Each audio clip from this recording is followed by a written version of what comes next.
Well, hello again. Welcome to Horror in Detail. Today we are going to share Wendigo and creepy horror stories from Reddit. First story. This story was shared by you/Nickmandel. Something in the Charles River. Urban legends are my shit. When I was a kid I could never get enough of the fuzzy Bigfoot sightings, those garbage photos of the Loch Ness Monster, that kind of stuff. The older I got, the further down the rabbit hole I dove. Got really into old myths from all sorts of places. The Japanese ones were usually my favorites. Eastern myths in general can get particularly brutal. I'm from Boston, born and raised. Well, born in Cambridge, raised in Boston. Close enough. As you probably know, we've got our fair share of urban legends here in Massachusetts. All sorts of ghosts and ghouls dating back to the Revolutionary War. We've got your basics, the hitchhiking ghosts, the haunted tunnels. Hell, we even have a sea monster over in Gloucester. My personal favorite local legend would have to be the shark of the Charles River. That one's got to be the most original. Sure, the Dover Demon is pretty specific to Massachusetts, but what's so special about a little guy with a big head running around the woods? Snore. Pretty much every town has seen its fair share of aliens, but who else has a freshwater great white? In case you're not familiar, let me explain the legend. Now, I've heard of two different explanations, both of them beginning the same way. Way back when they were first setting up the dams and shit to keep the river separate from the ocean/free of salt water, a shark managed to slip in undetected. Once walls were put up it had no way to escape. Some say something happened to the shark. Maybe it mutated, adapted to the fresh water and managed to stay alive all these years. Sightings date back to the 1950s. The second explanation, which probably makes a bit more sense, is that the original shark died a long time ago, but not before giving birth. So if you go by that theory, it would be reasonable to assume that there are actually a few sharks in there. Similar to the other theory, I guess they must have somehow adapted to the freshwater. Now here's the fun part. You hear, shark in the Charles River, and you're like, yeah, okay buddy, go fuck yourself. I've met people from other states, neighboring states even, who swear up and down that they've never heard of this urban legend. Pretty weird, right? But what if I told you there's actually an explanation for that too? I won't lie, it's more rumor than fact. The details are generally a bit hazy. Isn't that usually the case with urban legends? Story has it, the man who reported the initial sighting back in the 50s, Ramon Miralles, was targeted by the city. Upon reporting his sighting to the police, he was arrested for public intoxication. Maybe he was drunk. Maybe not. From then on, police would make frequent, some might say routine, stops at Ramon's house. He lived in a bad neighborhood. How many Latinos were there in Boston in the 1950s? Lots of domestic disturbances. Boston wasn't exactly known for great race relations. Not so surprisingly, it didn't take long for one of these routine checkups to become violent. Nobody really knows who threw the first punch, but it ended up with Ramon being incarcerated for 15 years. The main charges were assault and attempted murder of a police officer. The guy had nothing but his fists, he got clubbed within an inch of his life, and they somehow managed to pin attempted murder on him. Like I said, 1950s, race relations, you get it. The thing is, Ramon didn't blame racism for his incarceration. He blamed his shark sighting. According to Ramon, the initial charge of public intoxication was bogus and he was, in fact, sober. According to Ramon, the cops told him then and there that if he ever tried to go public with his story, bad things would happen. They kept him in a holding cell for a week as a warning. The day they let him out was the day he went to the public news station. The next day there were cops outside his house. His story was never printed. Now, it's entirely possible that Ramon was full of shit. That he was just a rowdy drunk with an overactive imagination. But if he's to be believed, then he spent 15 years in prison because someone didn't want word of this shark to get out. All we can really be sure of is that Ramon never changed a word of his story. Until his death sometime in the early 80s, Ramon insisted that there was a shark in the Charles River and that, furthermore, the city imprisoned him to keep it a secret. Now that's what I call an urban legend. The originality of it all. The whole conspiracy theory as to why it's not a more popular urban legend, oh if I was a chef I would do a little kiss. As far as I'm concerned, there's not a single Western tall tale that beats it. Or, at least that's what I thought. 3 days ago my dad and I took his old canoe out onto the Charles. It's a long river and we weren't actually in Boston. My dad lives in a nearby city called Newton and that's where we started canoeing. It was the first beautiful day out after a week of rain. Sitting on the placid water, slowly gliding past the greenery on the river banks, it was peaceful. A lone goose took a liking to my dad and followed us for a little bit. Every now and then my phone would vibrate and I'd find a new obnoxious selfie my dad had sent me from the back of the boat. Honestly, it was a pretty idyllic little summer day. Then we noticed the goose was gone. My dad asked if I'd noticed it flying away. No, I'm in the front. You were the one on goose duty. We briefly pondered over where it might have gone before my dad said something to the effect of, I guess the shark must have got it. With a chuckle I returned my attention to the water ahead. That's when I noticed how quiet it had gotten. Like I said before, it was peaceful out, but it hadn't been this quiet. It was a tad unnerving. I looked around for any signs of life, but found none. Odd. Typically on a day like this you couldn't throw a stone into the Charles without hitting some sort of waterfowl, but now there was nothing. I looked down the side of the canoe to the surface of the water and found no insects. No gnats hovering just above the water, no dragonflies on the hunt. I took in the dead silence of the river around me as the uneasiness I felt quickly dropped to my stomach and transformed into dread.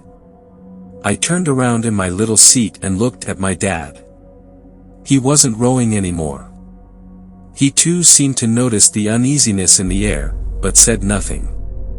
And then something bumped into our boat. I guess that's a bit of an understatement. Something dragged itself across the bottom of our boat. Not a piece of driftwood either. It wasn't something stuck in the water scraping down the middle of our canoe. No, whatever this was had to be at least the size of our canoe. My father and I stared down for what felt like an endless amount of time, watching the floor of our little canoe contort inward against the pressure of whatever was below us. When I worked up enough courage to look over the side of our boat, I saw nothing but the glare of the sun hitting the water. I looked back at my dad, but his gaze was still transfixed on the floor of the canoe. Eventually, the scraping stopped. Whatever rushed us from behind had overtaken us now, and was well on its way. I could feel the relief wash over me as my throat opened up. I hadn't even noticed I wasn't breathing before. Now, this isn't the deep ocean or anything. This is the Charles River. It's not actually supposed to have sharks. It's not supposed to have anything big enough to do whatever just happened. I looked to my dad again and we made eye contact. He's never been much of one to express his feelings, a bit of a brick wall. But I could see in his eyes, he was terrified.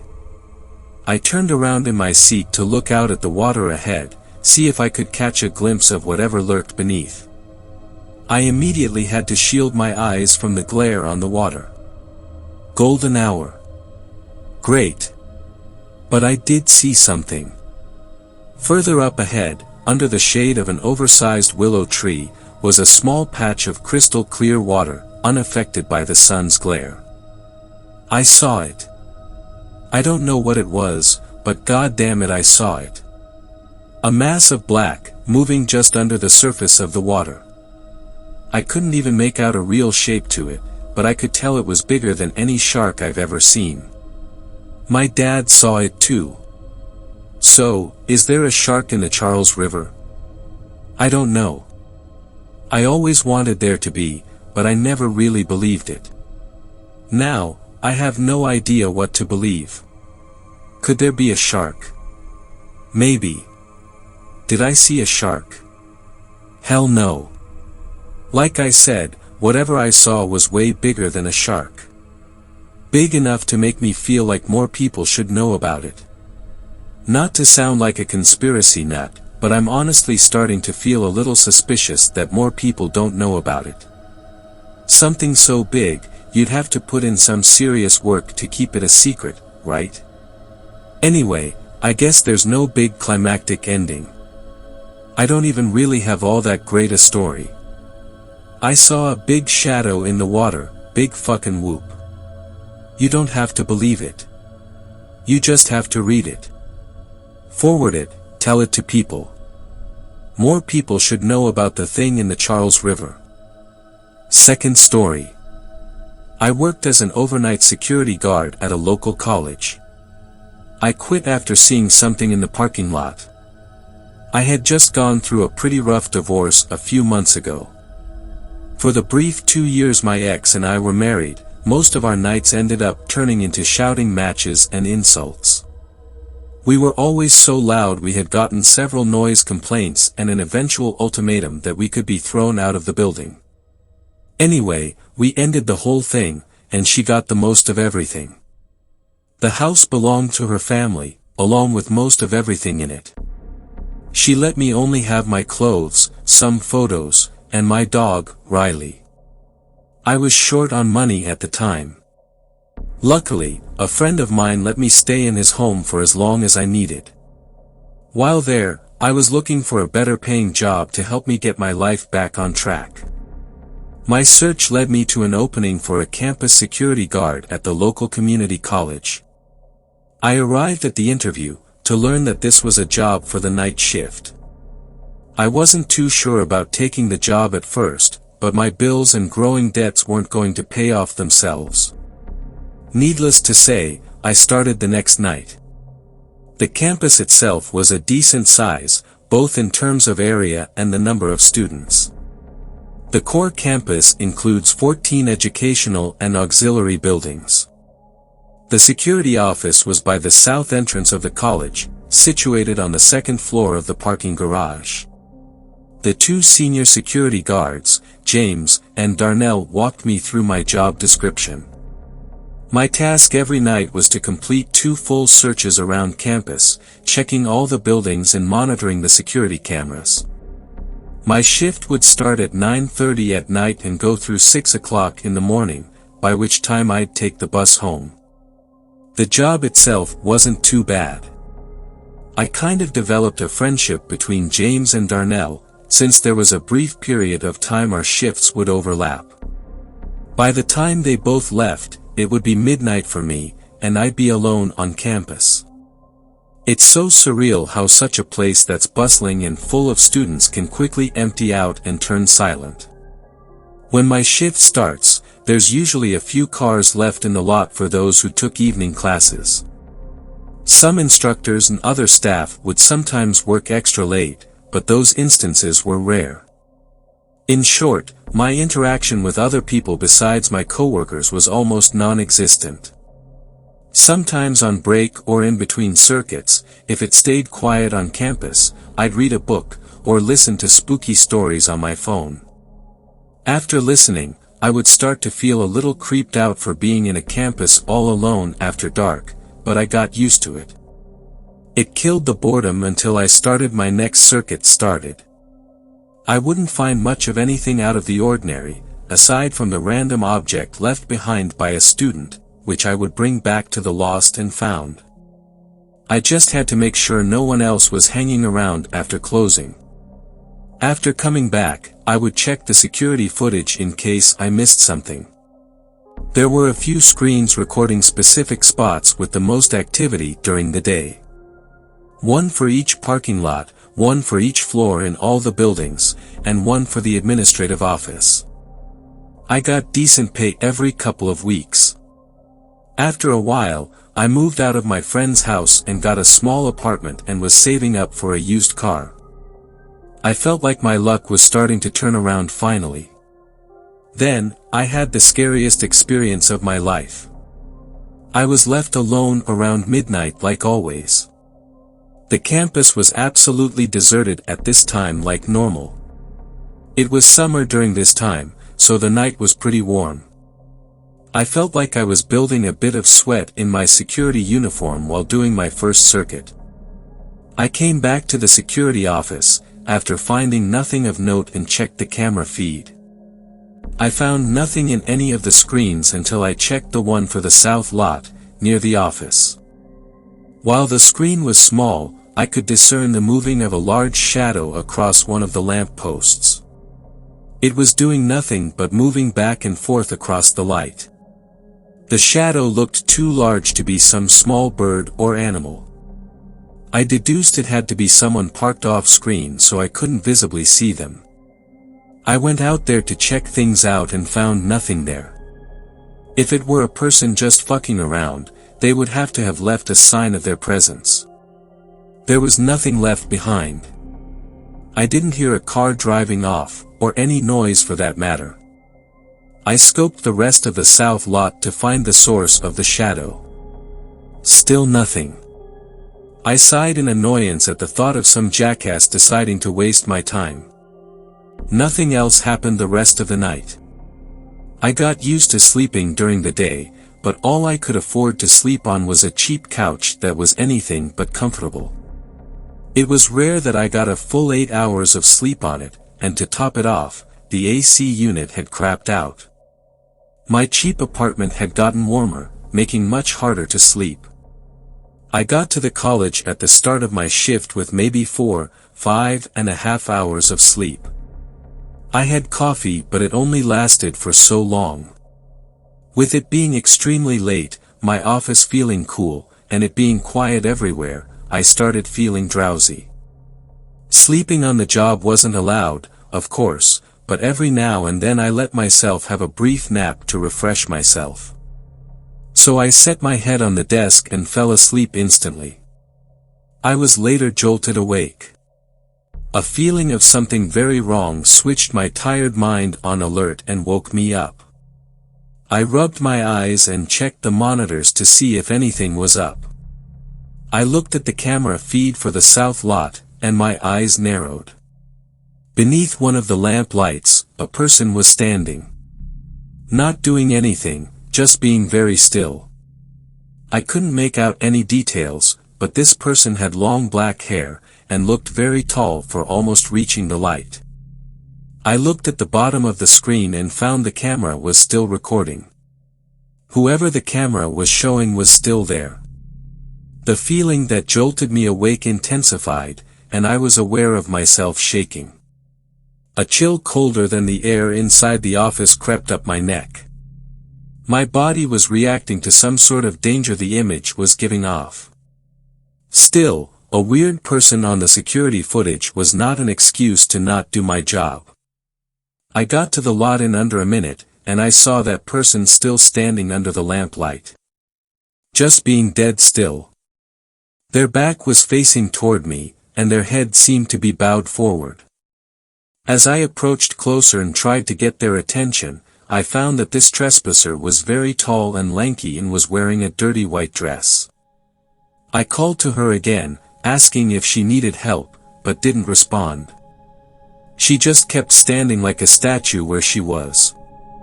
I reached out to touch her and my hand retracted back from the burning sensation her skin gave off, as if she were on fire. I cursed and shook my hand to cool it off, and the lady moved for the first time. Her head lifted upward, as if finally acknowledging I was there. She turned around, and I started to track backwards. Her body was humanoid, but she had the head of a goat or ram. The fur was pitch black, contrasting against her pale skin and white dress. The eyes were red like burning embers and strands of flesh hung off its curved horns. As my backwards walk sped up, I could hear it give off a deep, thunderous roar. I ran back towards the office, and I swear I could hear the thing sprinting after me. I ran faster than I ever have in my life, and I barricaded myself in the security office. For good measure, I switched off the lights inside, and called 911. I told them something was on campus, and they sent someone over. I hung up and strained my ears to hear any noise outside my office.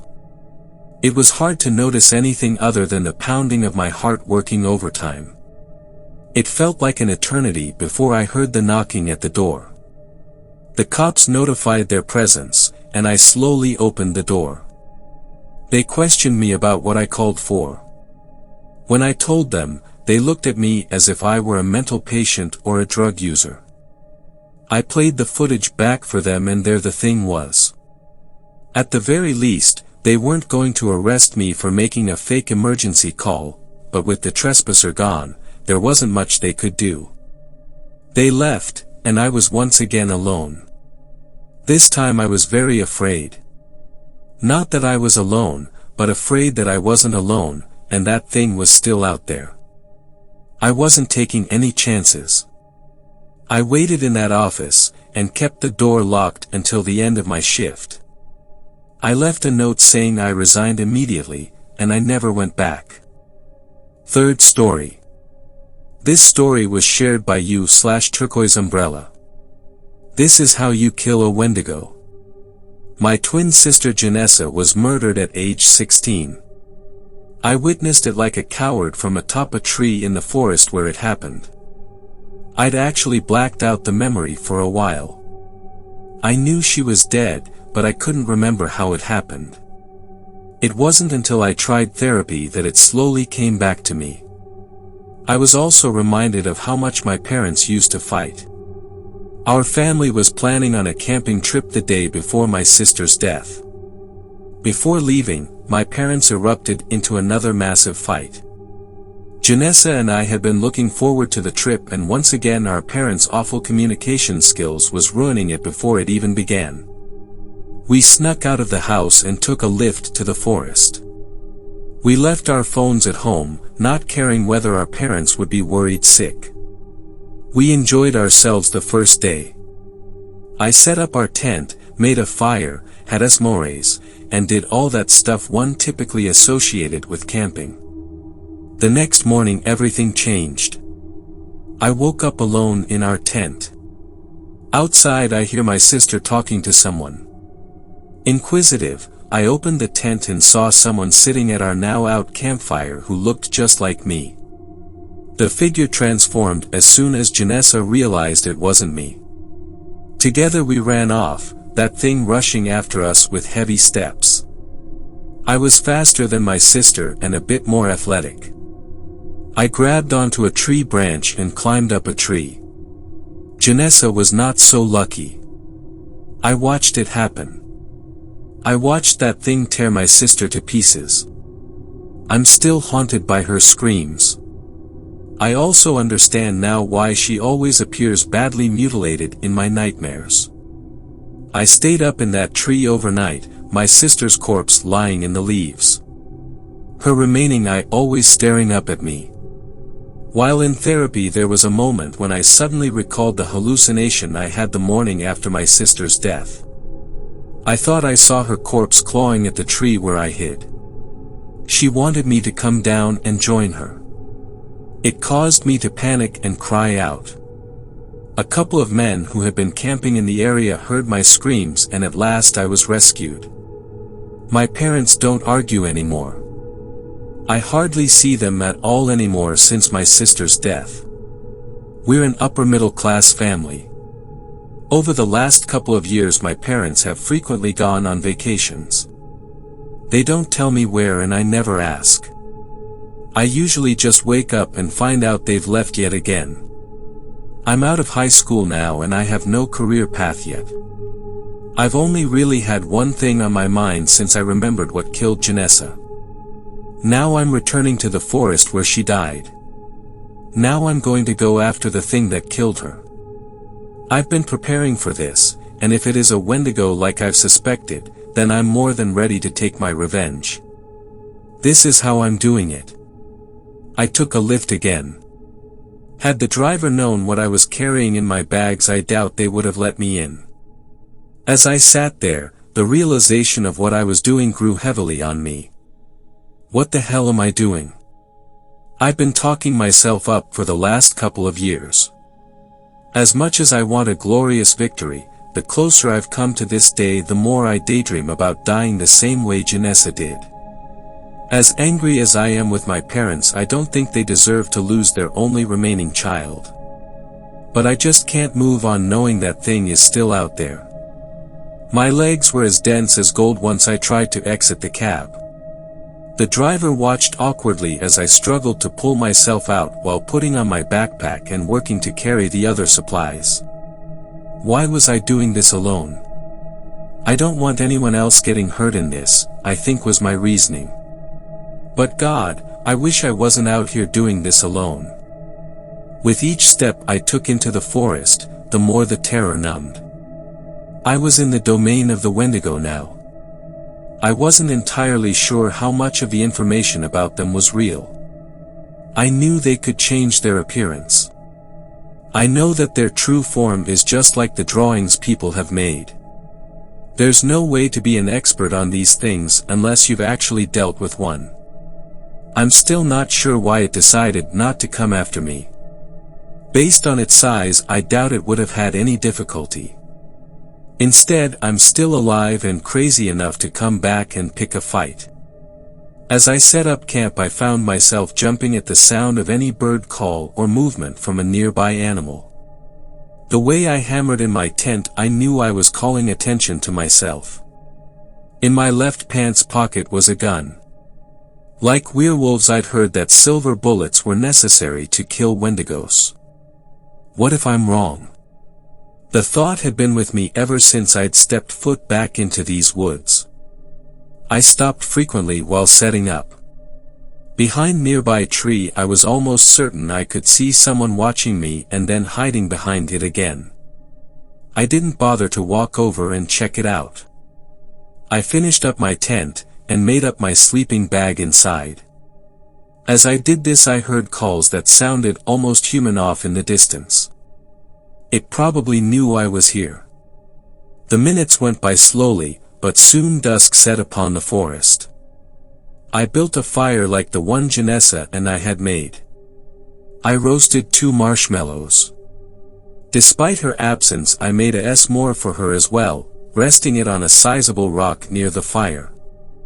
As I ate it, I thought about our last night together. All things considered, it was pleasant. Being twins, we had moments where we'd gotten into arguments like our parents.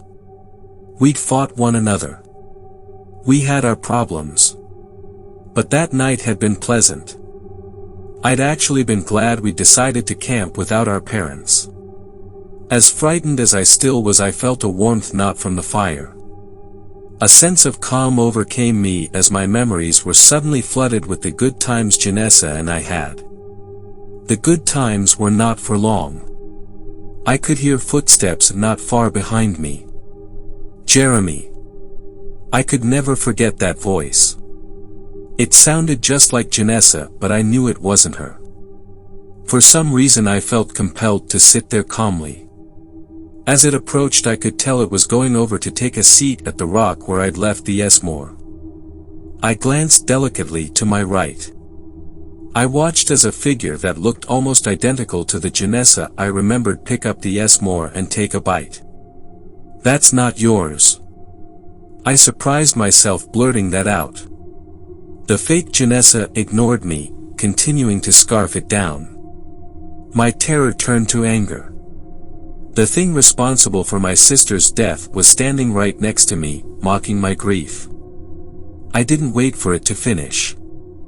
I pulled out my gun and pointed it directly at the figure. Before I could fire, the creature jumped to the left and turned around. I was struck with paralysis when I saw the mutilated face of my sister's corpse staring back at me. "I'm trapped, Jeremy." I struggled to keep aim. How dare that thing pretend to be her? It won't let me go. And it won't let you go either. We can be together again. It's so much nicer than going home to an empty house and unloving parents. She held her hand out to me. "Trust me, brother. Please."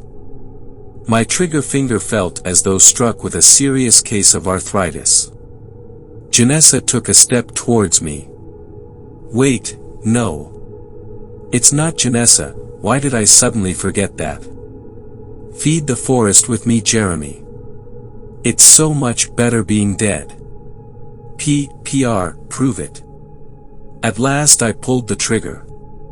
The creature hollered in pain as it fell to the ground. I'd hit a lung, which wouldn't be enough. I aimed the gun at its heart, but failed to pull the trigger as it rolled over and jumped back to its feet. Within seconds it transformed from a corpse of my sister to its massive dark skeletal form with massive antlers. My mind was caught between fight and flight. I stood there aiming my gun but desperately wanted to flee. As it rushed towards me, I chose the later option. I rushed over to the bag I'd left near the tent. Inside was a weapon I'd built myself. As I rushed over, I could tell I wasn't going to be able to outrun it. I fired another shot. The bullet lodged itself inside the neck of the beast. It cried out once more, buying me a bit of time to get to the bag. Why did I have it zipped up? As I tried to open it, the Wendigo rushed towards me again. Just like on the day of Janessa's death, I ran from the campsite, further into the forest. History was repeating itself. I was going to fail to avenge my sister. My parents were going to lose their last remaining child, all because I couldn't let this go. After at least several minutes, I'd somehow managed to keep outrunning it. I refused to slow down and look behind my shoulder. As I kept running, I noticed that I'd gone in some sort of circle. Up ahead of me was the campsite. I had a chance to grab the bag and pulled out the weapon. The closer I came to the campsite, the louder the Wendigo's footsteps became. I could almost feel the wind as the creature tried to claw at me. Once I reached the campsite, I put my hand out, clutching the bag. It felt like almost too great a risk to put my gun back in my pocket, but I needed free to pull out the weapon. I managed to do just that and used my left hand to pull out a long metal spike. I built it in such a way as to have the spike shoot out at the push of a button. The Wendigo wasn't going to slow down until it had me. I had no choice. I had to turn around. I had to have perfect timing. I had to collect my debt from the creature that took my twin sister. Chew on this, you son of a bitch. I turned around, pressing the button that shot the spike out. Less than a foot from my face was the Wendigo, its cries so loud my ears hurt and began to ring. I'd done it. The spike had pierced the heart. Silver. Weakly the Wendigo tried to swipe at me, but somehow lacked the strength. The next part was a gamble. I pulled out my gun and shot it in the head. It wasn't going to be enough to end the Wendigo, assuming what I'd read up was correct. I rushed back over to where I'd dropped my bag. Inside was a silver axe I'd also designed myself. When I returned, the creature was still conscious, letting out continuous agonizing cries. I felt no sympathy. I hacked away at its wrists first. Its claws were the biggest threat and I wanted them gone. Despite the weight lifting I'd been doing, it took over a dozen hacks to remove the first long-fingered hand. I pulled out my gun and shot it again in the head. It subdued the creature long enough for me to remove the second hand, and then I began on its head. As it began waking up again, I found myself screaming at the creature. I demanded it stay dead, calling it every insulting name that came to mind. Once I'd hacked most of the way through its head, I pulled it off. I kicked it a couple of feet away. The Wendigo no longer moved. It took over an hour, but I'd managed to put each limb, the head, and torso in the trash bags I'd brought along. One by one I carried them back to the campsite. I lit another fire, burning each bag. It took until dawn for me to burn the body. I left the torso for last. It was a struggle, but I managed to remove the heart, rip it to pieces, and placed it in a silver box. After locking it, I looked around the site and decided to leave everything except my gun and the box behind. I was never particularly religious, but in the months leading up to my fight I'd gotten to know a priest at a church in my area called St. Alphonsus.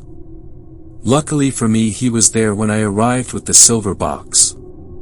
His face went several shades paler when I showed it to him. Nevertheless, he escorted me to the back of the church with a pair of shovels and helped me bury it. Once done, I sat there, suddenly flooded with overwhelming emotions. I did it. The Wendigo had been slain. I'd done it. My sister's killer was dead, its body was burned, its heart in pieces and buried.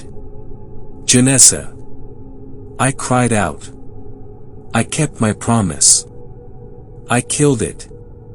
The Wendigo can't get anyone else. It won't kill anyone else. I placed my lowered head in my hands and continued to cry.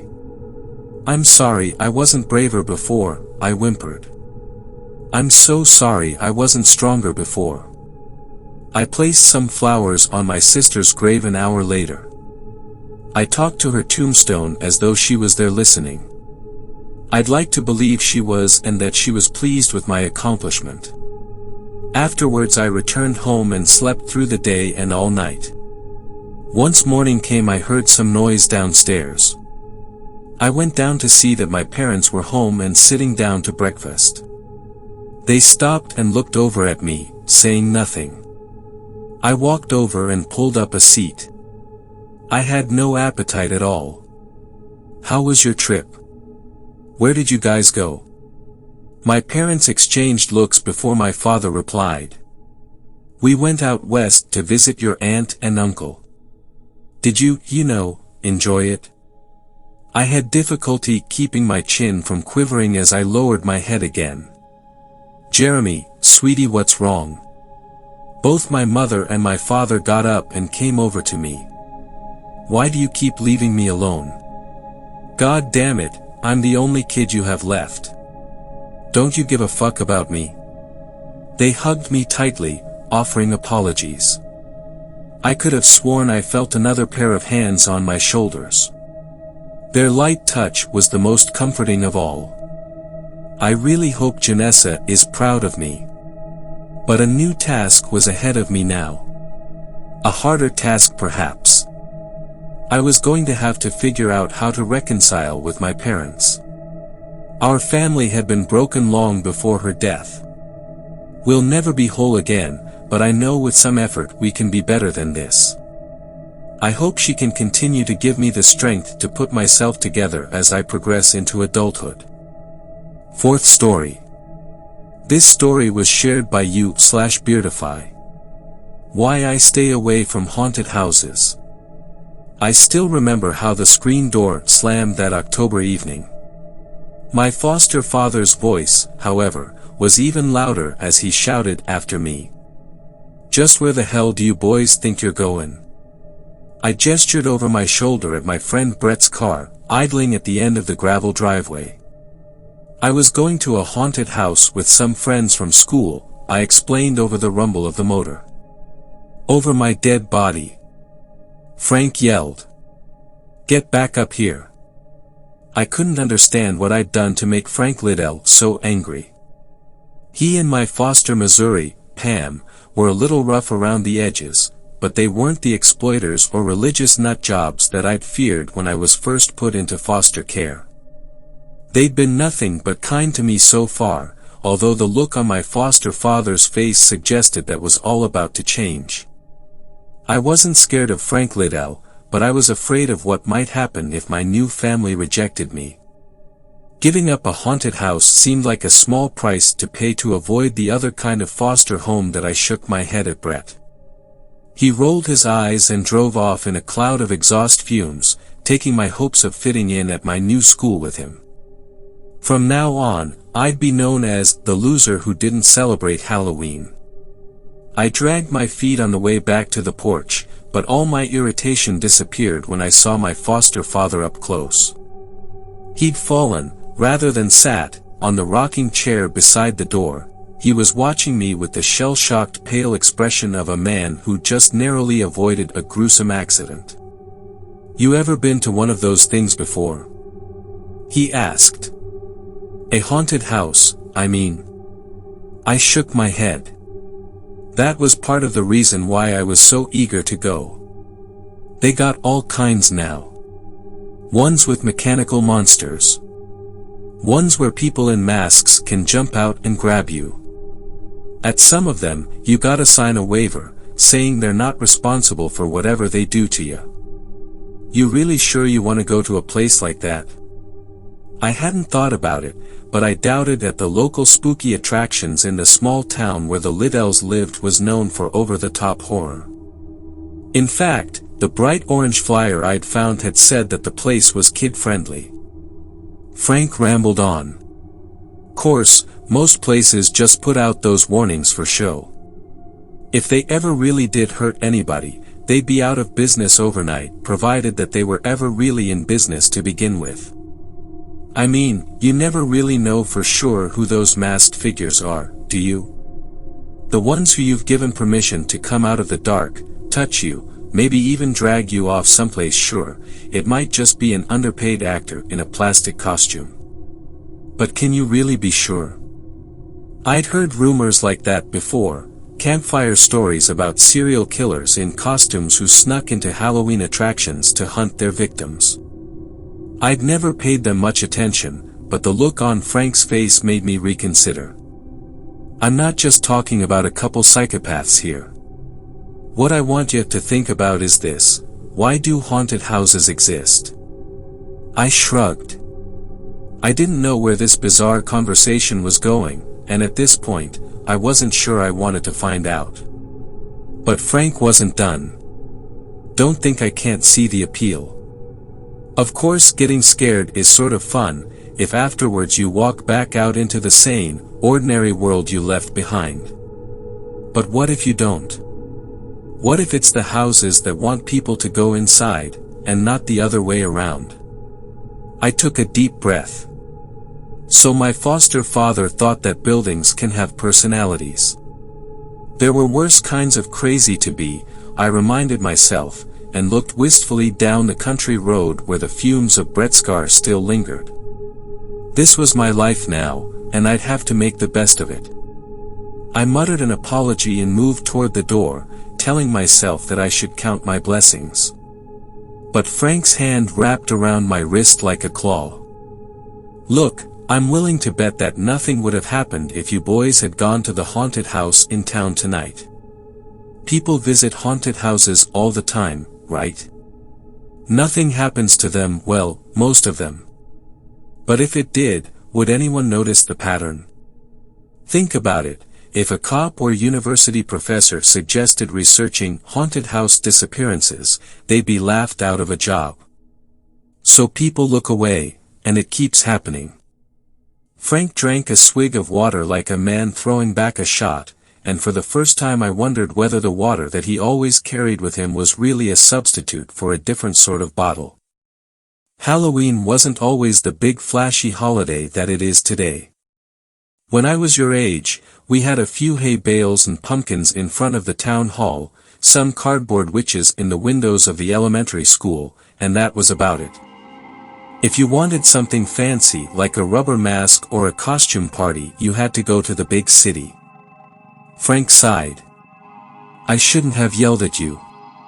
But when I saw your buddy pull up in his car, I thought back to the Halloween night when my two best friends and I took that drive, and went to our first haunted house. Cassie and Tyler didn't have many friends. I didn't either. That might have been the only thing the three of us had in common, but it was enough. See, Cassie's dad never did nothing but drink and cause trouble, and most folks figured that the apple didn't fall from the tree. Tyler, on the other hand, Frank blushed. Well, the only thing people had against him was that the color of his mama's skin was different from his daddy's. The two of them had been dating for years, which is about as serious as it gets in high school when they adopted me into the little group. I dunno why. Hell, maybe they were just bored. Either way, with Tyler and Cassie I finally started doing the sort of things I'd always imagined teenagers did, smoking in the park, walking down railroad tracks, swimming in the river in summer, and having plans for Halloween night. That's the worst part, the part that still stings. The haunted house was my idea. We had it all planned out. Tyler's mom was the editor for some magazine, and a grateful author had sent her some expensive liquor as a thank you gift.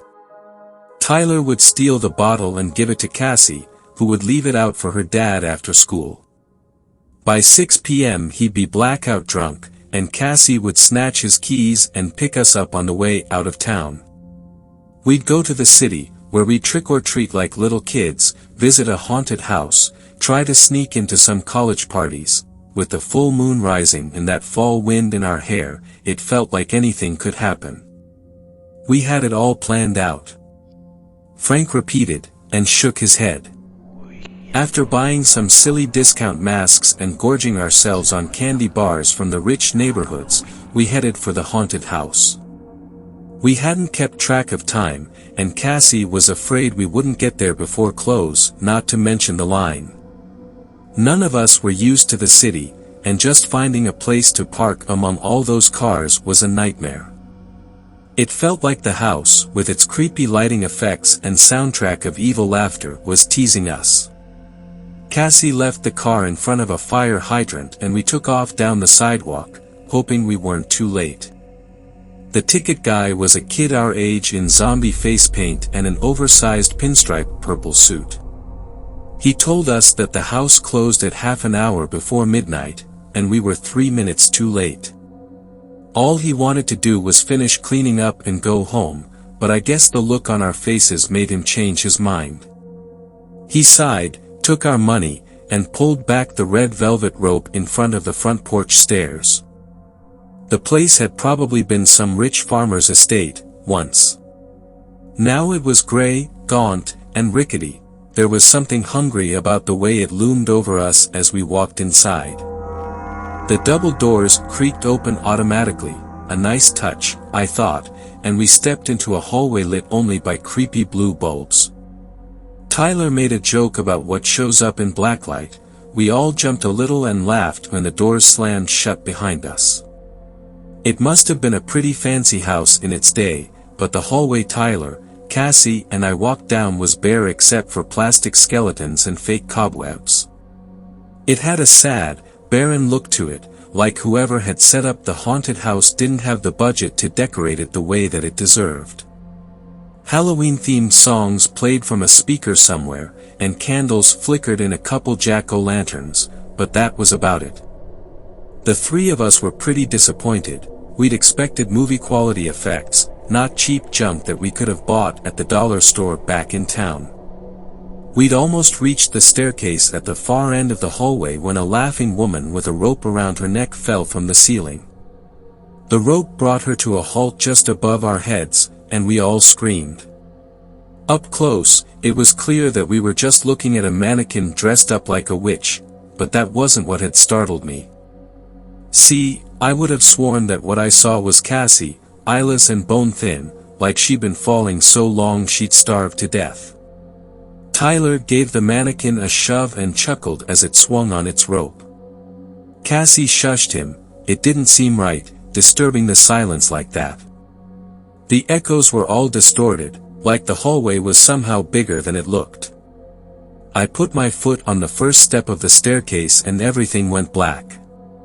Suddenly I was falling, not down these steps but different ones, stairs so steep I could feel the wind around me as I tumbled through the dark. When I looked up, Cassie had caught me. There were no twisted stairs here, just the dim lobby of a cheap haunted house. I told the other two that I'd race them to the second floor. We were panting by the time we got to the top, even though it couldn't have taken that long. The theme up there was classic monsters, a mummy that popped out of a broom closet, rubber bats bouncing from the ceiling, a mechanical zombie that sat up from its coffin as we passed by. Nothing scary enough to even make us look twice, nothing like what had happened to me on those stairs. An arrow painted in fake blood directed us to a door on the left, and Tyler yanked the door open impatiently. We were bored already, eager to be done with this and worried about the car, but what we saw behind that door stopped us in our tracks. It was just an ordinary living room. No decorations, no cheesy themes. Just a gramophone, some armchairs, a ticking wall clock in the shape of a cat with big eyes that swung from side to side. It was a near-perfect replica of how most of people lived almost a century ago, except that it looked brand new. There was even a cigar burning in an ashtray and a half-finished glass of brandy, like whoever was living here would be back any minute. It felt obscene, like we were invading somebody's privacy, and trespassing somewhere we shouldn't. I was about to suggest that we turn back when the door slammed and locked behind us. I knew we had to cross that eerie room to leave it, but even so, it was hard to take that first step. The tiny pink flowers on the hideous wallpaper seemed to squirm like tiny fingers, and I had an awful feeling that we were being watched from the far corner of the room. Suddenly, the gramophone started playing by itself, but the noise coming out of it wasn't music. It was us. Tyler and Cassie and I, screaming, arguing, shouting in terror about bruises and grabbing hands. We'd never spoken those words in our lives. The three of us looked at each other and all had the same thought: get out of here as quickly as possible. The gramophone kept getting louder and louder. I thought my ears would bleed before we got to the door on the other side of the room, but once we were through it, the noise stopped completely, and all the lights went out. We closed the door behind us and leaned against it, too scared to talk. Tyler started to say something about how maybe it was all part of the act, but the words died in his throat, especially after he looked around at where we were. It was a dim, dirty kitchen. If the room we'd left had been something out of the last century, this one was all 1970s, dark wood cupboards, pea-green walls, puke yellow linoleum. The only thing the two had in common was the inescapable, lingering feeling that we weren't supposed to be there, like something was leading us into its trap. Hunting us. Once, when I was a kid, the basketball I was playing with rolled under a neighbor's porch. I crawled in after it without thinking, and as I was feeling around in the dank, cobwebby dark, something growled behind me. I never found out what it was: a stray dog, a mountain lion, or maybe even just a rabid raccoon, but I never felt that kind of fear again until I stepped into that nasty little kitchen, like I'd gotten myself trapped in a cramped place with something hungry and horrible. There were no windows and only one door. We had no choice but to keep going deeper into the house, if that's what it was. There was something wrong about the air in there. It seemed to be moving, and it wasn't until we approached the dripping faucet that I realized what it was. The air was buzzing with thousands of tiny flies. Cassie clamped a hand over her mouth and leaned over the sink to see what they were coming from, then she groaned and bolted for the door. Tyler followed her, slipping in a puddle of something rust-colored and sticky that was coming from the fridge, and I followed. Our footsteps had woken the place up somehow. There was a bang from inside the cabinets, then another, so hard that they shook, and I realized that I absolutely could not handle seeing whatever was about to come out of there. We shoved each other through the door just in time, and felt the slam when something crashed into it behind us. More came, hard enough to rattle the door on its hinges, but it held. We were in what looked like a children's nursery. Bright, wide-smiling zoo animals painted on the walls. Small bed topped with plain white sheets. A nightlight in the shape of a grinning plastic moon. It was dead silent, like the room was waiting for us. Then, all at once, four almost human shapes sat up beneath the covers. We froze, too scared to move, then something reached out from beneath the bed and tried to pull me under. I yelped in pain, kicked it off, and ran. Once the door was pressed shut behind us, I rolled up the cuff of my jeans and found a burn mark in the shape of a tiny hand with too many fingers. It was still painfully cold to the touch. Cassie started yelling, demanding to be let out, shouting that we'd never agreed to let anyone touch us, but she stopped mid-sentence. It was the same argument that we'd heard on the gramophone when we first walked into this nightmare. The realization shocked us into silence, and we finally began to take in our surroundings. We were in another hallway, but this one didn't have an end. The ugly yellow wallpaper and old-fashioned doors went on forever in both directions. Just looking at it made me want to grab onto the floor, like at any minute the hallway would tilt and I'd slide down the carpet into the abyss. I was still trying to get my head around it when the doorknob of the room we'd left began to turn. There was rustling on the other side, fingers feeling around the gaps and hinges. Tyler started pulling on one doorknob after another, but they were all locked. At the pace he was moving, we struggled to keep up with him. He started knocking instead, swearing that he could hear movement and voices on the other side of the doors. He yelled and pleaded, begging to be let in. Then, when Cassie and I were too far away to help him, he got his wish. The door in front of Tyler swung open, and I saw the terror on his face for just a split second before he was sucked inside. The door shut and locked itself behind him, but Cassie and I weren't going to let that stop us. I kicked the door until my foot went through it, and then I howled in pain. There was nothing but a wall on the other side. It was like the house had swallowed Tyler up. Even worse, we had no idea where we were, the doors were all identical, and none of us had thought to mark the point that we'd started from. Cassie just shut down, holding her head in her hands and muttering about how this couldn't be happening. I remember thinking that at this rate, it wouldn't be long before both of us went crazy, and maybe that was the point. Then I heard hinges creaking.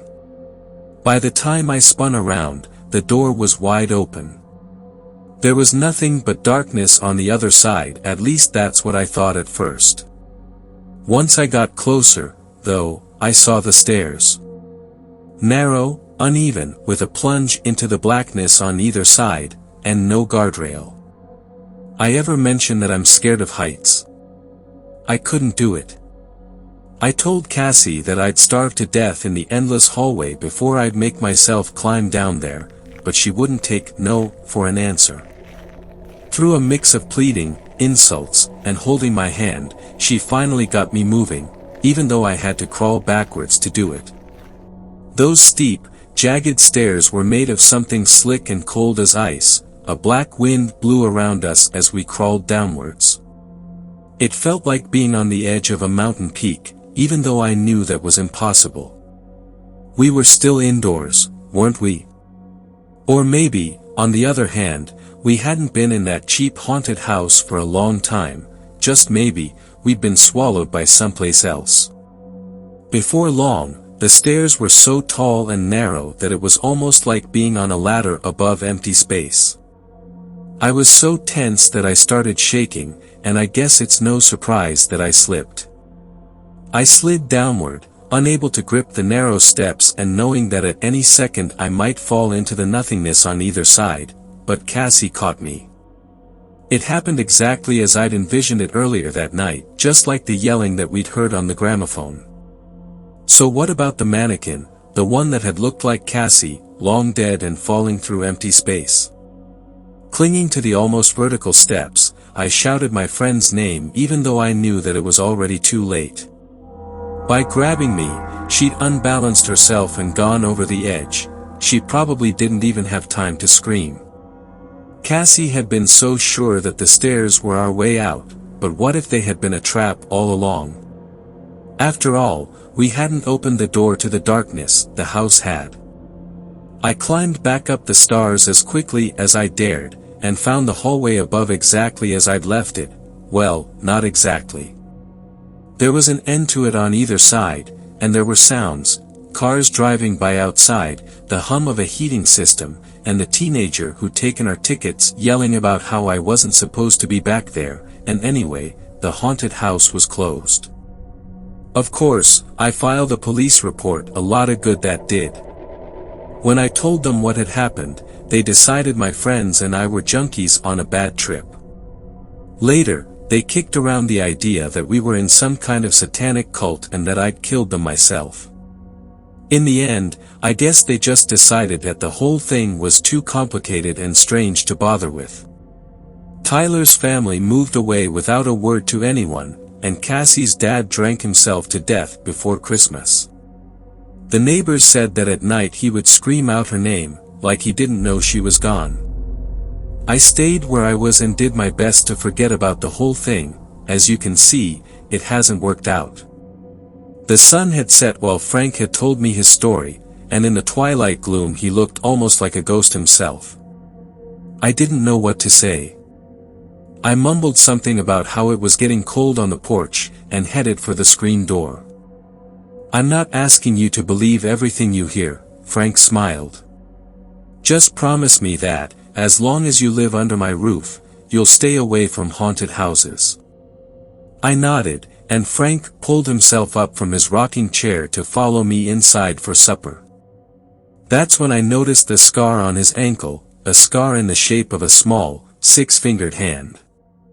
Fifth story. This story was shared by you/Northcoast10. I think I encountered a Wendigo. My wife and I have been running the rat race for years, with a family, a house in the city, 2 dogs, a cat, the stereotypical American dream. But the city took its toll, the neighborhood got worse, the crime rose, and we found ourselves looking for a way out. Our opportunity came when I was offered a new job out of state. It was a great career move, but we didn't want to move to a new city just to have the same problems again. So we started looking around and found a great mountain community about an hour and a half from the job, and a great ranch-style house with a big back porch, windows everywhere, and a lot of property. The backyard has a big grassy area, and a creek that cuts the property in half, then acres of woods beyond. It's huge. The house is more than twice the size of our house in the city, it's all updated, and has no neighbors within a mile. It's a radical change from the life we lived in the city, but best of all, it was less than half of what we were paying for our old house. The house was a foreclosure, and when we asked the listing agent about it, she simply said the old family had abandoned the property. We really didn't think anything of it. The first 3 months were uneventful, with us settling into our new life, the kids getting used to the new school and new friends, and most of all, us getting used to the big house and property. But then the weather turned cold and things started to get weird on the property. It started with noises from the back property.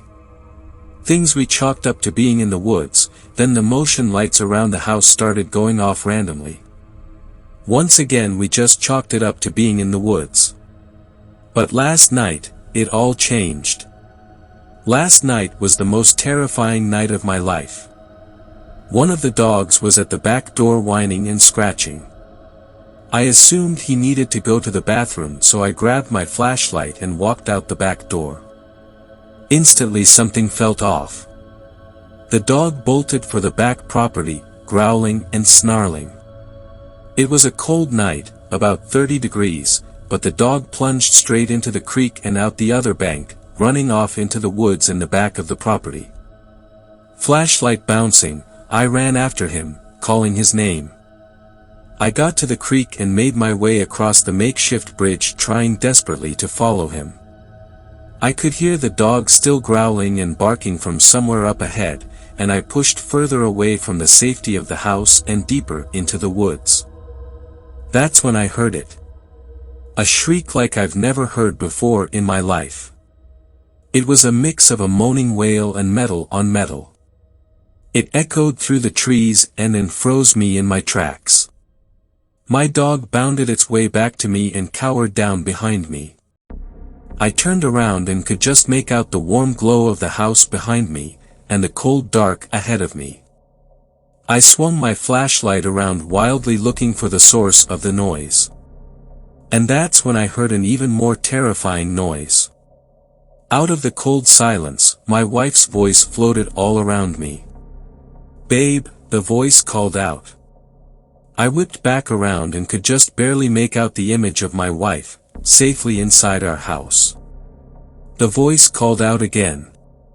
"Babe, I'm right here," came the voice from deeper into the woods. Then came another voice, just as clear as the other. It was my dad's voice. "Come out here," it called. I swung the flashlight around again and this time caught the briefest glint of light bouncing off of eyes.